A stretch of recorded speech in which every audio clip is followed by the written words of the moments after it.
Now let's take a moment to thank this episode's sponsor, FindTheBestCarPrice.com. Now they have done a lot of the hard work that you need to do when you're going out and you're making such a huge purchase like buying a car.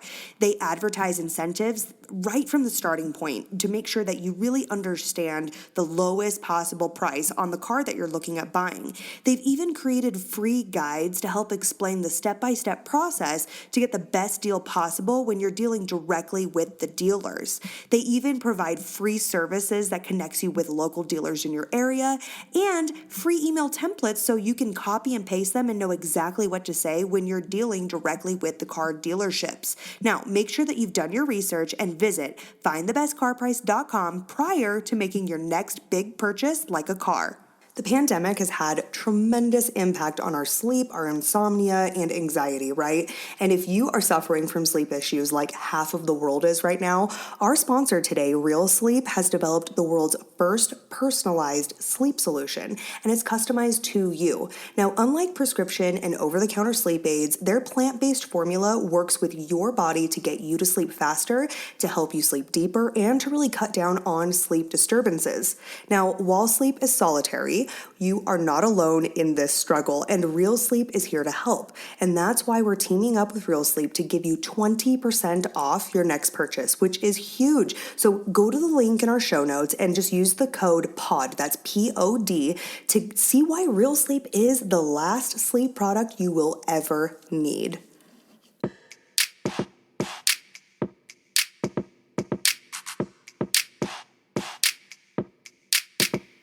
Well, welcome back to another episode of the Financially Free Journey podcast, and I'm your host, Courtney Dyer.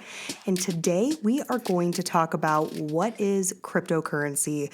The new fad, the new investment that everybody's wondering about is cryptocurrency. This is probably one of the top, if not the top question I get is, what are your thoughts on investing in crypto? Is crypto a good investment? Should I put my money into it? Because we've all had friends or family members or heard the stories of people that have, dumped all their money in Bitcoin, or they put it in Ethereum and they had a 5,000% gain, right? And they turned $10,000 into $1 million or whatever the case may be. And so crypto is the new fad.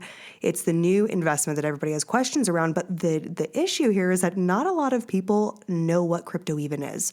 So if you were to ask someone, well, what is crypto exactly? More likely than not, they would not be able to explain the fundamentals of what cryptocurrency is. And so today, I'm going to arm you with some knowledge around what cryptocurrency is, and I'm going to put it in a really simple term. So then that way you are able to digest it and you're able to then take it back and you can have dinner table talk, or when you're out with your friends or you're at work, whatever the case may be, the next time this topic comes up, you're going to be able to talk about what it is exactly. So let's get into it. The short and easy answer here is the title question of cryptocurrency. It's a decentralized digital money. But what exactly does that mean and how does it work? So that's what we're going to get into. So today I'm going to answer those questions for you. Let's talk about cryptocurrency. Now, there's a couple different aspects to cryptocurrency. There's the mining of the currency, there's the exchange of the currency, and then there's also crypto wallets. And so we'll talk about all of that. But let's just get into a really simple definition of crypto. So it's digital, number one. So cryptocurrency only exists on computers. There are no coins, there's no notes, and there are no reserves for crypto in like a Fort Knox somewhere or, the Bank of America. There's no reserves that back up this coin. It just exists digitally. Now, it's decentralized, so let's talk about what that means. Cryptocurrencies don't have a central computer or server, like there's a huge computer brain, right? Like you saw in the, Captain America Marvel movies.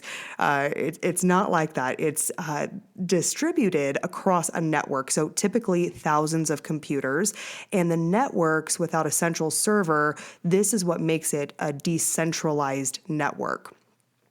Now, the next aspect is that it's peer-to-peer. Now, cryptocurrencies are passed from person to person online, right? We just talked about how it only exists digitally. And users don't deal with each other through banks like the normal system, right? Or through PayPal or Facebook. They deal with each other directly. Now, banks, PayPal, and Facebook, just in that example, they are all trusted third-party people, right? Like, or Venmo, for example. There is no trusted third party in cryptocurrency. So I also want to note here that they're called trusted third parties because users have to trust them with their personal information in order to use their services. So, for example, we trust a bank with our money, and we trust Facebook with all of our pictures, and we trust Venmo with holding all of our banking information so people can transfer money into our account and we can transfer it into our bank account, right? So that's what makes them a trusted third party. Now, another aspect of this is that with there not being any trusted third parties, this means that users don't have to trust the system, quote unquote, for crypto to work. Users are in complete control of their money and the information at all times. Another aspect is that it's encrypted. So each user has special codes that stop their information from being accessed by other users. So this is called cryptography, and it's nearly impossible to hack, which is what a lot of people are drawn to with crypto. It's also where the crypto part of the name comes from. So crypto means hidden, right? And when information is hidden with cryptography, it's encrypted. So that's kind of where the name centralized from. The next aspect I want to talk about is that it's global. So countries have their own currencies all over the world, right? And so if you go to Mexico, you're going to have pesos. You go to, any other country, you're going to go to Europe, you're going to have to deal with euros. So what's very attractive about crypto to some people is that this is a universal currency, and it doesn't have any currency exchanges where you're losing value of your funds when you change it into another currency. And so this is another aspect of crypto. So this crypto definition that I just gave you, it's just a little start, but we're still a long way from really understanding crypto, right? You're like, you just threw a lot of words at me, cryptography, like you're losing me. So I want to next tell you, when cryptocurrency was created and why, because that's going to give you some context around why this began and what the draw is to cryptocurrency. Like, what's it trying to achieve? So the origin of crypto, it was in the early 1990s, and most people were still really struggling to understand the internet, right? A lot of us probably had dial-up internet at that time. If you had internet at all, you still had your house phone with the long cord that your mom was, talking on with the towel on her head, right? Love you, Mom. But we all have that vision, right? Because it wasn't a thing that everybody had in their home. They didn't have, the internet. And so it was still, we were trying to understand the internet, and it was definitely not standard across the world by any means. However, there were some very clever people who had already realized what a powerful tool it was. And some of those people were called cypherpunks. So these were people that thought that the government and corporations had just too much power in our lives. And they wanted to use the internet to give people, more freedom and really to kind of cut that middleman out like we had talked about earlier. So using cryptography, these guys, they wanted to allow users of the internet to have just more control over their money and their information and who had access to it. So as you can tell, they really didn't like the government or trusted third parties at all, right? They're like anti-bank, they're anti-government, they want things to be decentralized. That was the purpose of really creating cryptocurrency. So at the top of this, the to-do list was digital cash. So DigiCash and CyberCash, those were both attempts to create a digital money system long before, Bitcoin had its rise to fame. And they both had some of the 6 things that we talked about earlier with cryptocurrencies, but neither of them had all of them. So by the end of the 90s, they both failed, right? And a lot of people thought crypto was just dead in the water. Well, The world would have to wait until about 2009 when the first fully decentralized digital cash system was created. And this creator had seen the failure of, those attempts previously, and they thought that they could do better. And this person was the brain behind Bitcoin. And so understanding cryptocurrency, first, that means understanding Bitcoin, because again, Bitcoin is that household name that is synonymous with crypto. Most people think that Bitcoin and crypto are the same thing. So let's talk a little bit about Bitcoin. So no one knows who the creator of Bitcoin was. It could be a man, a woman, or even a group of people. So the name is Satoshi Nakamoto, and that is a name that nobody could put a face with. No one knew who it was. And Satoshi Nakamoto only ever spoke on crypto forums and through email. So no one ever spoke to this person physically or over the phone. So very, mysterious. And in late 2008, Nakamoto, he published, or she, the Bitcoin white paper. And this was the description of what Bitcoin is and how it works. And it became the model for how other cryptocurrencies were going to be designed in the future. So later in 2009, the first Bitcoin transaction happened, and they sent 10 Bitcoin to a coder. And by 2011, Nakamoto was gone, right? Just out of the picture. And what was left behind was the world's first cryptocurrency. So Satoshi Nakamoto came on the scene, built Bitcoin, was a mystery. No one knows who this person is. They sent out the currency to a coder. That person's name was Hal Finney, and they just vanished. So Bitcoin became very popular amongst users who saw how important it was and how it could play a huge role in the future of decentralized currency and really not depending on third parties or the government for the value of our currency. And then also, really developing lack of trust in each other as peers. So by 2017-ish, Bitcoin was worth more than 20,000, which now is like a joke. You're like, if it was 20,000, I would totally buy in because it's been so high. But it really rose up. You think when it was created to now, that is a tremendous rise, right? So today, the price of a single Bitcoin is it was 43,000. It's dropped into the 30,000s, but it's still tremendously higher than even in this example. So, an interesting fact here is that in around 2010, a programmer bought 2 pizzas for 10,000 Bitcoin. And in one of the first real-world Bitcoin transactions, that's what they decided to spend their Bitcoin on, was 2 large pizzas. Today, 10,000 Bitcoin is equal to roughly about $38 million. So think about if you were that person that took 10,000 Bitcoin and you bought the world's most expensive pizza in all of history and mankind. You paid $38 million for 2 large pizzas. I mean, that is just a crazy fact, right? So Bitcoin has succeeded, right? We've seen it persevere over time where other digital cash systems have failed. And the real question here is, but why? So what is cryptocurrency doing differently? And the things that make crypto different from other currencies and other failed attempts at digital cash is blockchain technology. And you've probably heard that term. And so let's just talk a little bit about blockchain, because this is really the behind the scenes of how this works. And so this is really critical if you want to understand crypto and be able to talk about it. You need to really understand blockchain. So all cryptocurrencies use distributed ledger technology, and that means where they're able to remove a third party from their systems. So these distributed ledger technology, or DLT, they are shared databases where transactions, the information is recorded on them.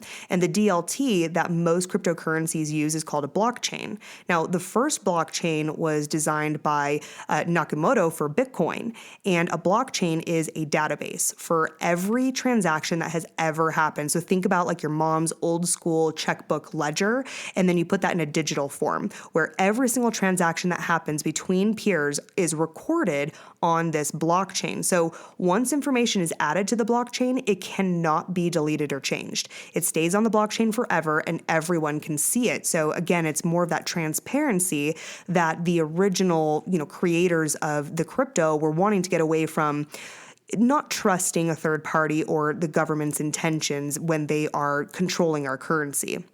And the whole database is stored on a network of thousands of computers, and these computers are called nodes. So new information can only be added to the blockchain if more than half of the nodes agree that it's valid. So it's kind of like a dual control situation, right? Like you'll see that in movies for a bank or a safe deposit box where two people have to go in and have those matching keys to be able to get the box open. That's what this system does, where the nodes have to agree in order for it to be correct. And that's to really make sure that errors aren't recorded because, again, it can never be changed. Now, at a normal bank, transaction data is stored inside the bank, and bank staff, they can make sure that no invalid transactions are made, and this is called verification. So let me just give you a quick example so you can compare the two. So let's just say George owes, $10 to, his two friends, but unfortunately, George only has $10 in his account, so he decides to try and send $10 to his two different friends at the same time. Well, the bank staff notice that George is trying to send money that he doesn't have, and they would stop that transaction, right? Or like when you go to the store and maybe your, check hadn't deposited yet, or something came out and you didn't know, and the transaction gets declined. That's this system. Now, that's where the bank stops you from overspending or double spending, right? And that can also prevent fraud.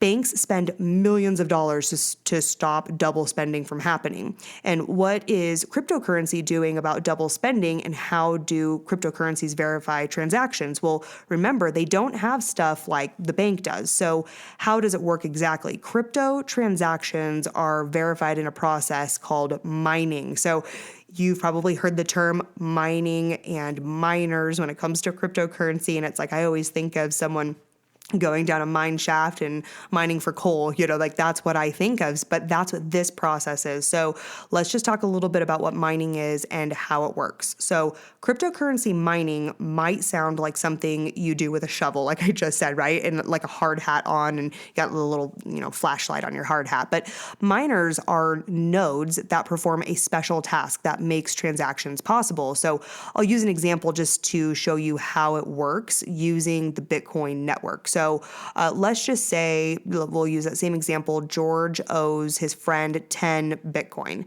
and George announces that he is sending his friend the 10 Bitcoin, and he announces it on the Bitcoin network. Well, miners take that information and they encrypt it, and this is called hashing.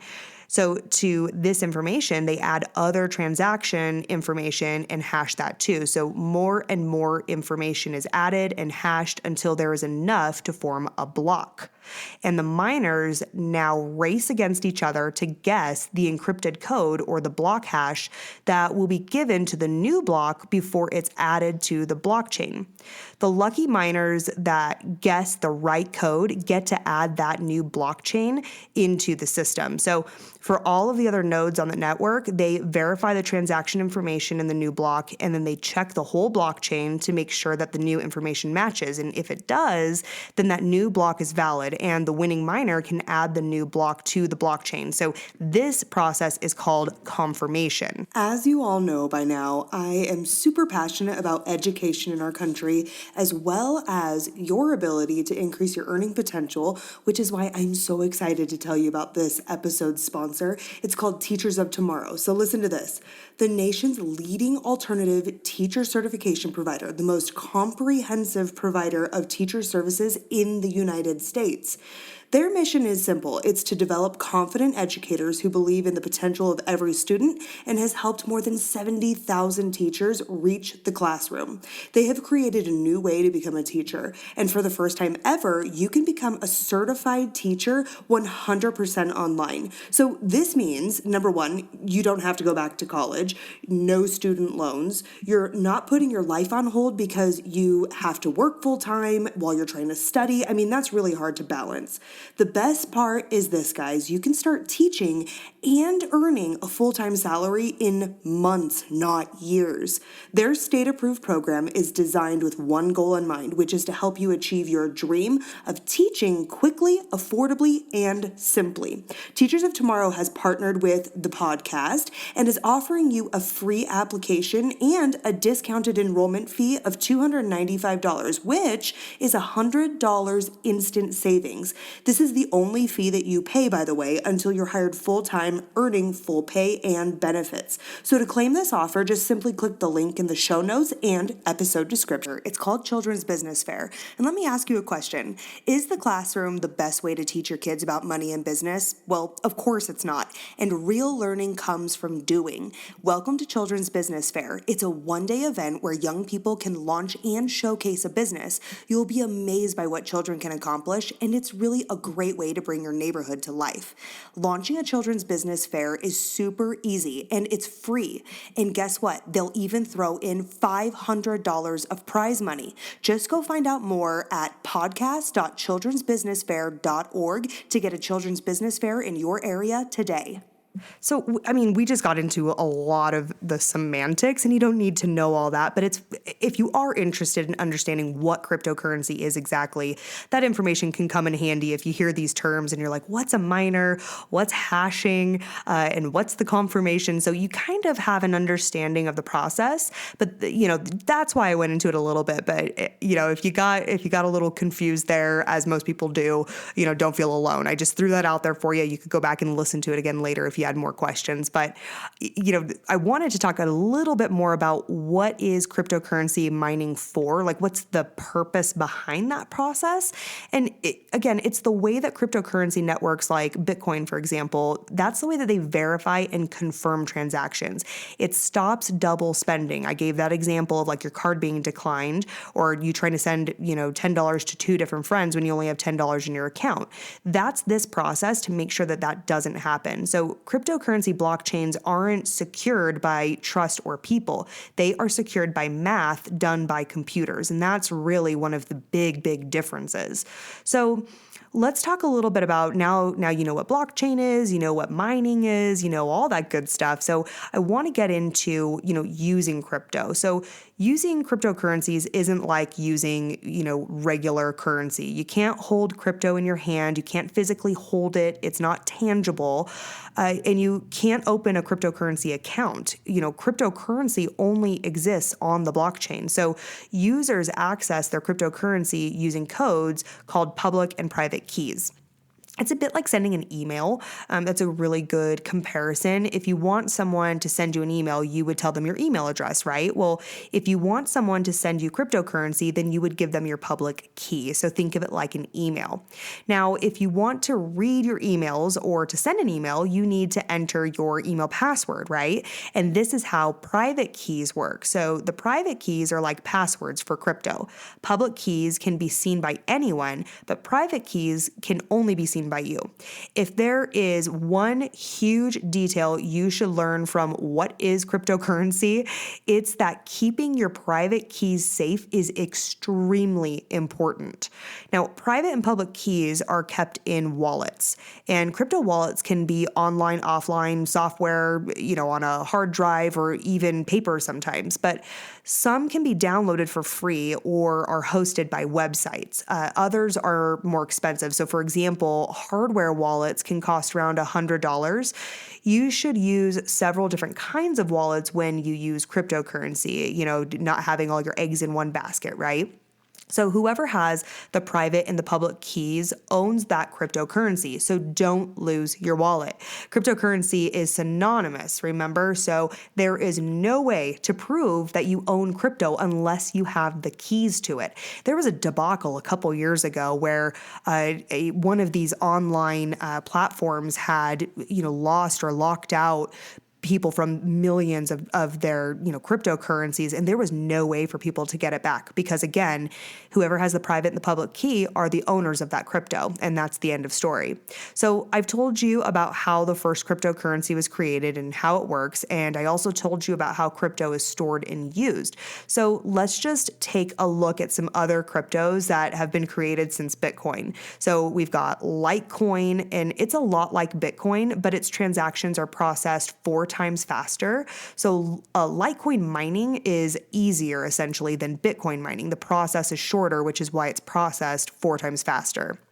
Ethereum is probably the second most popular to Bitcoin, and it uses more advanced blockchain technology than Bitcoin does. It's sometimes called blockchain 2.0. So Ethereum allows its users to design and build their own decentralized applications or apps, right, on its blockchain. And if Bitcoin wants to replace banks, then Ethereum wants to replace everything else. Ethereum developers can build app versions of centralized apps like Facebook and Amazon, Twitter, or even Google. And the platform is becoming bigger than just a cryptocurrency. So, what a cryptocurrency, when it's not really cryptocurrency anymore, what is it? It's Ethereum, and a platform that uses blockchain technology to build and host decentralized apps. So an interesting fact about Ethereum is that it quickly skyrocketed in value since its introduction in just 2015. So it's a baby. And it is now, as I just mentioned, the second most valuable cryptocurrency by market cap. It's increased in value by like 2,000 to 3,000% just in the last year, which is a huge, huge boom for people that were investors early into Ethereum. So this gives you some really good perspective on why cryptocurrency was created, what makes it different than regular currency, right? Like the dollar bill or the euro or the peso, whatever your currency may be. And the next aspect I wanted to talk about is cryptocurrency trading, which is where this is what you're seeing online, where a lot of people are making, tons of cash. And, I just did an episode not that long ago on Dogecoin, and that was the cryptocurrency that was created off of the meme that had the dog face. And if you didn't listen to that episode, go back and give that a listen. And, it talks about the rise of Doge and what it is exactly. But by buying and selling cryptocurrencies, it's become a pretty big business. And the total value of all of the cryptocurrencies in the world right now is more than 350 billion US dollars. So just under 17 billion US dollars worth of cryptocurrency was bought and sold just today, right? So it's huge trading volume. And so, an interesting fact about this is that you can trade online with crypto exchanges like Binance, Coinbase, CoinZoom, and you can also arrange to trade cryptocurrencies in person with peer-to-peer sites like localbitcoins.com. So, you can trade online with crypto exchanges, and you can also arrange to trade in person, which is just pretty interesting. Now, a cryptocurrency market is an exciting place, right? It's very volatile. Traders can make millions and they can lose it all. Cryptocurrencies are created overnight and then they disappear just as fast. So my advice is to any newbie trader out there is to only spend what you can afford to lose. Like if you were going gambling in a casino, the money you would take with you is what you should, start out with. Because if you're just starting, this is a very volatile market, because it's so new.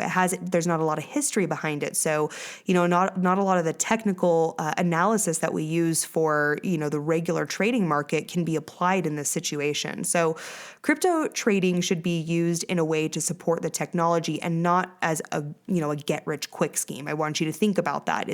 Nothing's going to get you rich overnight. So since you started listening to this, you're getting closer and closer to really understanding crypto. And there's just one more question I'd like to address for you guys, which is, what is cryptocurrency going to do to the world? And this is a big question, a big dinner table, cocktail party conversation is what role does cryptocurrency play? Cryptocurrency has a lot of critics, right? And some say that it's all hype. And, I have some bad news for some of those people. Cryptocurrency is here to stay, and it's going to definitely change the world. Now, centralized organizations have, had some good times and some bad times, right? And that's where there's been a lot of trust issues created, between us as the consumers with, banks and the government. And that's why the decentralized idea of cryptocurrency is so huge for a lot of people. And you see it continuing to gain momentum, not, lose momentum or lose steam. So, this year, Facebook was actually forced to apologize for sellers using its personal data. You guys, I'm sure you remember that. Cryptocurrencies offer the people of the world, another choice. Instead of, handing over all of your information to this third-party giant that has a monopoly on the market, you're able to take control yourself. And I think that's what a lot of people are so drawn to when it comes to crypto. And so, in my opinion, it's not, the gospel truth, but, it's here to stay. It is going to play a role in the future of currency. What that looks like, no one knows exactly, but it's really critical to understand it and to really form an opinion for yourself of how it will play a role so you can make an informed decision on how you would like to invest in crypto if it's something that you think will stick around. So let me know your thoughts. Send me a message, send me a DM on Instagram, send me an email. It's financiallyfreejourneypodcast@gmail.com. Let me know your thoughts on crypto. Do you think it's staying around? What kind of role do you think it's going to play? My final thoughts is so far, you learned what crypto was and how it works today, right? And how to store, your cryptocurrency and where to trade it. But understanding crypto is more than just understanding blockchains and mining. It's really understanding crypto and how the technologies can work for you. And cryptocurrency really, they have the power to change lives. It can make a dramatic impact on the way that we do business day to day. So, take a minute to think about that and share your thoughts with me. I hope that this episode helped you really gain a better understanding of cryptocurrency, what it is, how it works, where you can trade it, and what kind of role it plays in the future. So as always, guys, make sure you're following us on Instagram, TikTok. It's @financiallyfreejourney. I post daily tips, motivation, videos to help you with your financially free journey and to meet your money goals. Until next time.